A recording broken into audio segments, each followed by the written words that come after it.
আসসালামু আলাইকুম ওয়া রাহমাতুল্লাহি ওয়া বারাকাতুহু।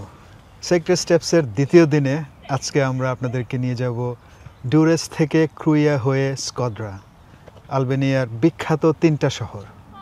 ডুরেসের একটা বিষয়ে আমরা আলোকপাত করে চলে যাব, সেটা ছিল হোটেলের পাশেই গোলেম মসজিদ। এটা বিদেশি ফান্ডে করে দেয়া, কিন্তু ভেতরে এত সুন্দর অর্গানাইজেশন এবং মানুষের এত সভ্য, ভব্য এবং সুন্দর আচরণ। বান্না, আমার খেয়াল আছে যে নামাজ পড়তে ঢুকেছি, একজন ভদ্রলোক এসছে নামাজ পড়ার জন্য, তার সারা গায়ে লেখা আছে মেরি ক্রিসমাস। নামাজ দেখেও মনে হয়নি যে আমরা যেরকম জাজ করে ফেলি প্রপারলি নামাজ হচ্ছে কিনা। আবার সে পড়া ছিল একটা 3/4, যেটা মাঝে মাঝে হাঁটুর উপর উঠে এসেছিল। কিন্তু তার একাগ্রতা এবং ইসলাম আলবেনিয়াতে যেরকম একটা কঠিন অবস্থার মুখোমুখি হয়ে তারপরে কমিউনিজম দূর হয়েছে এবং মানুষজন ইসলামের দিকে ফিরে আসছে, এই একটা অনুভূতি আমি পেয়েছি মসজিদের ভেতরে ঢুকে। ওয়ান্ডারফুল। মানে স্রষ্টার দিকে এগিয়ে আসার যে তীব্র আকাঙ্ক্ষা, হয়তো তার অনেক জ্ঞান নেই আমাদের মতো। আমরা অনেকেই হয়তো ইসলাম নিয়ে অনেক পড়াশোনা করি, অনেক চর্চা করি, আমাদের যে সুযোগ, সেই সুযোগ কিন্তু ইতিহাসে তাদেরকে হয়তো সেই সুযোগটা তাদের জন্য হয়ে ওঠে নাই। বিশেষ করে অটোমানদের পতনের পর যে লম্বা সময় ধরে কমিউনিজম সেখানে ছিল এবং যেভাবে ধর্মকে সমাজ থেকে চিরতরে নিশ্চিহ্ন করে দেওয়ার প্রচেষ্টাগুলো ছিল, সেখান থেকে আবার যে ফিরে আসা, মানুষের অন্তরের ভেতরে ইমানের নিভু নিভু যে আলো ছিল, সেটা থেকে আবার আগ্রহ করা। একটা মানুষ জানে না, হয়তো বোঝে না, কিন্তু তার আল্লাহর প্রতি ভালোবাসা, মসজিদে এসে নামাজে অংশগ্রহণ করা, হয়তো তার নামাজের বাইরে তার তেমন কোনো চর্চাই হয়তো করার সুযোগ হয়নি। এই জায়গায় আমার একটা ছোট্ট স্টোরি মনে পড়েছে। তার আগের বছর আমরা রামাদান ফুড নিয়ে গেছিলাম আলবেনিয়ার প্রত্যন্ত গ্রাম অঞ্চলে, একদম পাহাড়ের উপর। একজন ভদ্রমহিলা প্রায় 83 বছর বয়সে, ওনাকে যখন আমরা ঘরে গেছি, ওনার বাচ্চারা কেউ সাথে থাকে না, খুবই দরিদ্র এবং বৃদ্ধ। তিনি বলছেন রামাজান রামাজান। তখন আমরা মাথা নেড়েছে। আমাদের সাথে যারা আছে তারা বলেছে রামাদানে আপনাদেরকে একটা ছোট্ট উপহার নিয়ে আসছে। সে বলে যে ও আমার দাদার কাছে আমি শুনতাম যে আমরা মুসলমান। আচ্ছা। এবং সে এই কথা বলতে বলতে চোখ দিয়ে পানি চলে আসছে ওনার, মানে সেই টাচটুকু রয়ে গেছে এখন। আলহামদুলিল্লাহ। আমরা ডুরেস থেকে ক্রুইয়ার ভ্রমণ পথে অসম্ভব অসম্ভব সুন্দর আল্লাহর সৃষ্টি দেখেছি, পাহাড় এবং সবুজে ঘেরা।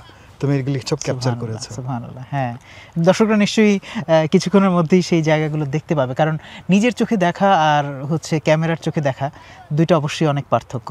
আমরা হয়তো চেষ্টা করছি যারা নিজের চোখে দেখার সুযোগই পায় নাই তাদেরকে কিছুটা দেখানোর, কিন্তু ইনশাআল্লাহ আপনারা যারা অংশগ্রহণ করবেন পরবর্তী সিক্রেট স্টেপসে, আমার ধারণা আপনারা এমার্জড হবেন। আপনারা আল্লাহ সুবহানাহু ওয়া তাআলার প্রতি কৃতজ্ঞতা আপনাদের অন্তর নুয়ে আসবে। এত চমৎকার গ্রিনারিজ, পাহাড়, সবুজ বনবনানি এবং রাস্তা, পথ স্মুথ না, ফ্রুটস বাহ মাশাআল্লাহ। গাড়ি থামিয়ে থামিয়ে আমরা ফ্রুটস খেয়েছি, বাচ্চারা খুবই এনজয় করেছে। আমরা আপনাদেরকে নিয়ে যাচ্ছি ডুরেস থেকে ক্রুইয়াতে। আমরা দুটা জায়গায় গেছিলাম, তিনটা জায়গায় মূলত। একটা ছিল সারি সাল্টিক, হাজার হাজার বছর পুরনো কেভ, যেখানে আমাদের অ্যানসেস্টাররা গিয়েছিলেন ধর্ম প্রচার করার জন্য, ইসলাম প্রচার করার জন্য। গুহায় থেকে 6 মাস, গুহায় থেকে 6 মাস গ্রামে যেয়ে ওরকম একটা জায়গায় ভিজিট করেছি। এখন সেটা পলিউটেড হয়ে গেছে।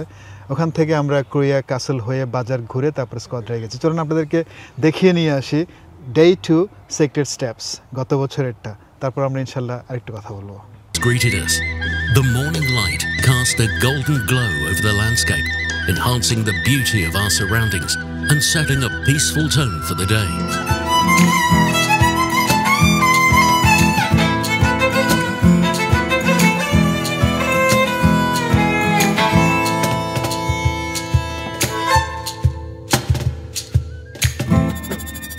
Rest well, and may peace be upon you. দেখছিলেন সেক্রেট স্টেপসের সেকেন্ড ডে। আমরা ক্রুইয়া হয়ে স্কদ্রার দিকে ছিলাম আমাদের কথায়। বান্না, ক্রুইয়ার কোন জিনিসটা তোমার সবচেয়ে বেশি ভালো লেগেছিল? ক্রুইয়া ক্যাসেল। আনডাউটলি ক্রুইয়া ছিল আলবেনিয়ার মূলত প্রথম রাজধানী, তারপর এখান থেকে তিরানা হয়েছে। আর এটাকে বলে যে ক্যাপিটাল অফ সুভেনির। আপনার মনে আছে আপনি একটা হেলমেট পরছিলেন যে দ্বিতীয় ওই যে বিশ্বযুদ্ধে? এখানে ছিল একটু আগেই। হ্যাঁ, এবং আমার মনে হয়েছে যে এখানে প্রত্যেকটা যে জিনিসগুলো তৈজসপত্র থেকে শুরু করে মিউজিক্যাল ইনস্ট্রুমেন্ট, ড্রেস, ওখানকার ট্রেডিশনাল ড্রেস, এবং হার্বাল টি, হ্যাঁ, মাউন্টেন টি, ঘড়ি, তাদের যে ট্রেডিশনাল যে ডিজাইন ঘড়ির, তারপরে হচ্ছে আপনার দোতরার মতো একটা ইনস্ট্রুমেন্ট দেখতেছিলাম আমি, ইউকেলেলের হ্যাঁ, মতো। ইউকেলেলের মতো। তো এই যে প্রত্যেকটা জিনিস, এগুলোর সাথে তো এখানকার প্রাণ, এখানকার মানুষের নিত্য আচার আচরণই সব কিছু কানেক্টেড। হ্যাঁ, আরেকটা বিষয় আমি আবিষ্কার করেছি যে ওই বাজারে আলবেনিয়ার যতগুলো জাতিগোষ্ঠী আছে সবার রিপ্রেজেন্টেশন আছে। অ্যামেজিং না? হ্যাঁ, হ্যাঁ, হ্যাঁ, একটা জায়গায় দারুণ। সবকিছু পাওয়া যাচ্ছে। হ্যাঁ। আমরা ক্রুয়া ক্যাসেলের ভিতরে ছিলাম, এর ভিতরে মিউজিয়াম আছে, ওখানে দেখেছি অটোমানদের যত কিছু ছিল ক্রুয়া কেন্দ্রিক। ক্রুয়া থেকে মূলত অটোমান বিরোধী যুদ্ধ শুরু হয়েছিল, বাই দ্য ওয়ে। এইটা একটা ইন্টারেস্টিং ব্যাপার না? স্কান্দারবেগ শুরু করেছিল, এজন্য সে আলবেনিয়ার ন্যাশনাল হিরো এখন। মানে তারা কি মনে করতে যে অটোমানরা অপ্রেস করতেছে তাদেরকে? মানে স্বাধীনতা তো সব জায়গায় সবাই চেয়েছে, তার উপর ইটালির একটা বড় ইনফ্লুয়েন্স ছিল, ক্যাথলিক চার্চের বড় ইনফ্লুয়েন্স ছিল যে এই ল্যান্ডে মুসলমানরা শাসন করে ফেলেছে। যখন অটোমানদের শেষ দিকে চলে আসছে, অলমোস্ট নিভু নিভু হয়ে যাচ্ছিল এসব ল্যান্ডে, তখন প্রতিরোধ আরো শক্ত হয়ে গেছিল, বিভিন্ন কারণে হয়েছিল। হিস্ট্রি, এই ট্যুরের একটা মূল দিক হলো যে আমাদের সঙ্গে প্রপার হিস্টোরিয়ান, জানাশোনা মানুষজন থাকেন, যার ফলে আপনারা যারা যাবেন ইনশাল্লাহ আপনারা কোনো কিছু থেকে মাহরুম হবেন না। সেখান থেকে আমরা গেছিলাম স্কদ্রা, বিউটিফুল পিকচারাস ল্যান্ড, স্কদ্রা লেক। সন্ধ্যায় আমরা খেতে গেছিলাম সবাই মিলে। হ্যাঁ, দ্বিতীয় দিন আমরা মূলত ডিনার এবং গান গেয়ে শেষ করেছিলাম নাশিদের মাধ্যমে। আমরা দ্বিতীয় দিন শেষ করেছি। হোটেল থেকে হেঁটে 5 মিনিটের দূরত্বে একটা নৈসর্গিক জায়গায় আমরা পৌঁছে গেছিলাম, যেখানে খাবার, অ্যাটমসফিয়ার, স্ট্রে, কুকুর, বিড়াল সব আপন মনে হচ্ছিল। আর হোটেল তোমার মনে আছে কিনা লেকের পার? হ্যাঁ, আমার সবসময় হয় কি, লেক বা সমুদ্রের পাড়ে কোথাও থাকলে বাতাসটা স্পেশালি আমার নাকে লাগে, মানে মনে হয় যেন খুব আপন একটা আপন নীর।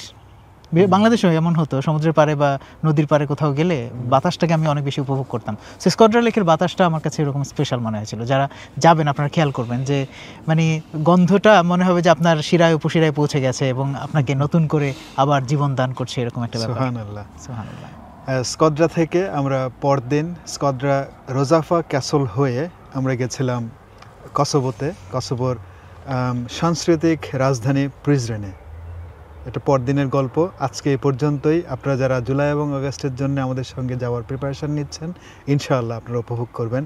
বাচ্চাদেরকে সাথে নিয়ে গেলে আমরা যেটা করতে পারি, তাদের জন্য ছোট ছোট লিডারশিপ স্কিলস যেন তৈরি হয়, সেরকম তাদেরকে কিছু কাজ, তাদেরকে কিছু ছোট একটা গ্রুপ করে দিয়ে কিছু কনভারসেশন। আর বাস জার্নিটা বাচ্চারা খুবই পছন্দ করে, বিশাল বাস, এনাফ জায়গা থাকে, এনজয় করবেন ইনশাআল্লাহ। এবছরই জুলাই এবং আগস্টে আমরা আবারও যাচ্ছি, আপনাদেরকে দাওয়াত দিচ্ছি। কালকের এপিসোড দেখার জন্য আমন্ত্রণ জানিয়ে আজকের মতো এখানেই শেষ করছি। আসসালামু আলাইকুম ওয়া রাহমাতুল্লাহ।